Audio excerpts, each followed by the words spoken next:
Auditrice, auditeur, bonjour. Je m'appelle Azoth et je souhaiterais vous présenter Vesta. Vesta, c'est une communauté Minecraft modée qui fonctionne avec un système de saisons, chaque saison ayant une durée variable en fonction de la complexité du modpack en place. Si vous n'êtes pas familier avec le monde du modé, je vais tâcher de faire simple. Un modpack, c'est simplement un rassemblement de mods fait par un utilisateur et configuré de sorte à ce que tous les mods s'assemblent comme les pièces d'un puzzle avec une certaine logique entre eux. Nous pouvons par exemple citer Ragnamod, qui sont des modpacks créés par ML2G, qui a donc rassemblé des mods pour en faire son aventure, créer une histoire. Je tiens à préciser que ce n'est pas parce que deux modpacks utilisent les mêmes mods qu'ils fonctionnent de la même façon. Vesta fonctionne donc via un système de saisons, et nous venons tout juste de lancer la saison 8, qui se déroule sur le modpack Life in a Village 3, qui a pour thème la construction d'un village et son autogestion via les villageois qui l'occupent. Ce modpack ayant pour modes principaux Create et Man Colony sera plaire aux plus expérimentés comme aux débutants. C'est même un excellent modpack pour ceux voulant s'initier au monde du modé.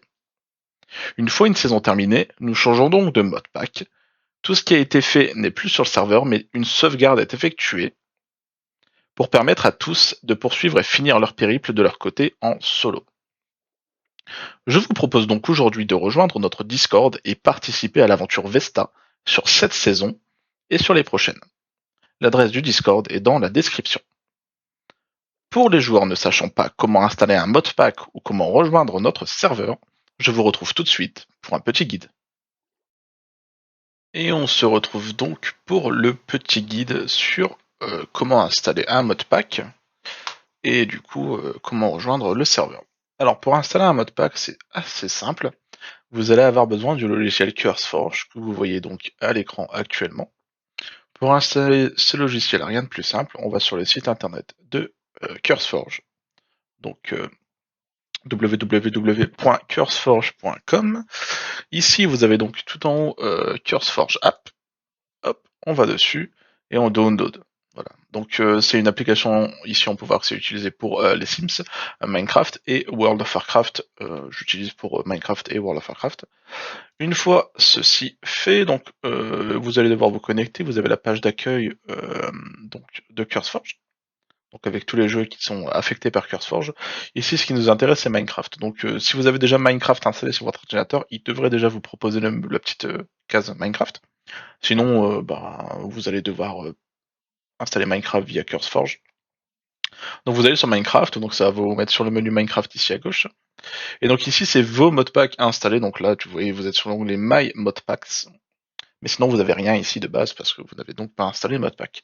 Pour installer un modpack, vous allez dans Browse Modpack. Et donc ici, il y a absolument tous les modpacks. Donc All the Mods Suite, qui est un modpack assez complet et complexe, Pixelmon. Donc Pixelmon existe sous 200 formes différentes. Et donc ici, il y a énormément de Minecraft, RLCraft, un excellent modpack. Et donc tous les modpacks qu'on a fait, donc sur les 7 saisons précédentes et sur la saison actuelle, sont des modpacks de cette liste-là en fait. StephTech Ages par exemple, c'est un modpack que nous avons fait. Il y en a beaucoup. Stoneblock aussi, nous l'avons fait. Et donc, dans Browse Modpack, pour cette saison-ci en l'occurrence, il va vous falloir Life in a Village 3. Donc, vous cherchez tout simplement Life in a Village. Donc voilà, ici on a Life in a Village 3, donc le modpack créé par Dreams01. Donc, le modpack est en version, que je dise pas de bêtises. Tac, je vais aller voir ici. C'est pas ici. Je sais pas où est-ce qu'on peut voir la version du modpack. Mais bon, ça c'est pas vraiment. Là, ici, version. Tac. Donc là, le modpack est en version 1.9 et du coup utilise pour fonctionner Minecraft 1.18.2. Voilà, il y a des modpacks qui utilisent des versions, même là actuellement en 2023, il y a des modpacks qui utilisent des versions de Minecraft 1.16.4, tout ça, parce qu'en fait, les mods sont pas mis à jour à chaque mise à jour de Minecraft. Hein. Les développeurs de mods se mettent d'accord plus ou moins pour mettre à jour leurs mods sur des versions qui vont durer longtemps. Ils vont pas les mettre à jour à chaque version. En 1.17, il n'y a pas beaucoup de modpacks. Donc en général, c'est toutes les deux grosses mises à jour. Et donc là, en 1.18, on a du coup la grande majorité des mods qui ont été mises à jour. Donc les gens font des modpacks sur cette version. En 1.20, il y aura certainement du coup des nouveaux modpacks, avec du coup les mods à jour, et puis du coup ça utilise aussi les nouvelles fonctionnalités de Minecraft. Là vu qu'on a en 1.18, en plus des mods, du coup on a les mises à jour Minecraft, donc la Caves and Cliffs Update, donc c'est vraiment agréable. Donc une fois ici, donc vous installez la version la dernière, donc la 1.9 ici en l'occurrence. J'essaye de mettre à jour le modpack côté serveur le plus souvent possible. De toute façon, vous serez informé sur Discord si jamais je change la version. Donc de toute façon, si vous avez donc un modpack qui est pas à jour, ça va vous avertir ici. Par exemple, Life in the Village 3 est sur sa dernière version, donc on peut voir ici 1.9. Si le créateur du modpack veut mettre à jour son modpack, on va passer certainement au 2.0 et j'informerai sur Discord que tout le monde doit passer en 2.0, sinon vous ne pourrez pas vous connecter. Et donc quand vous avez un modpack à mettre à jour, voilà, comme ici sur Divine Journée, ici il y a les deux petites flèches qui vous proposent de changer de version.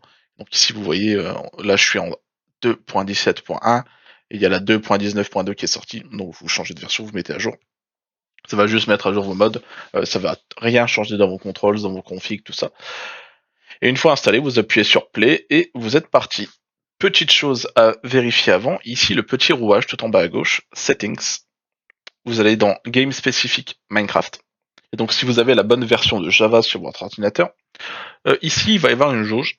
Donc c'est la mémoire RAM utilisée par Minecraft Modé. Il faut savoir que Minecraft Modé utilise très peu de comment dire votre carte graphique. Ça va surtout utiliser votre RAM. La grande majorité, ça va être votre RAM. Donc, si vous avez un PC avec une carte graphique nulle, mais quelques gigas de RAM, vous allez pouvoir jouer à Minecraft modé sans problème. Moi, j'ai 16 gigas de RAM dans mon ordinateur et du coup, j'en ai mis donc 16 000, on va dire 16 000 mégas de RAM. Et du coup, j'ai alloué 9216 mégas de RAM à Minecraft modé. Voilà, essayez de mettre la jauge vers le milieu ou un peu plus. Ça dépend de votre RAM. Si vous avez 4 gigas de RAM sur votre ordinateur, ça risque d'être compliqué. 8 Go de RAM, c'est envisageable. 16 Go de RAM, c'est tranquille, quoi. Et donc, une fois ceci fait, vous appuyez sur Play, ça va vous ouvrir le launcher Minecraft, vous faites OK, tout ça. Et donc, le modpack va se lancer. Donc ici, donc, on est sur Life in a Village 3. Et après, vous allez dans Multiplayer et vous mettez donc l'IP du serveur. On a un joueur, Gabs 972 sur le serveur. Donc vous mettez l'IP du serveur et vous vous connectez. Voilà, la petite croix, c'est pas grave du tout. N'oubliez pas de faire vos contrôles juste avant, très important. Keybinds, faites vos contrôles, ça peut servir. Et puis voilà. Merci d'avoir suivi la vidéo et puis je vous dis à tout de suite sur le serveur.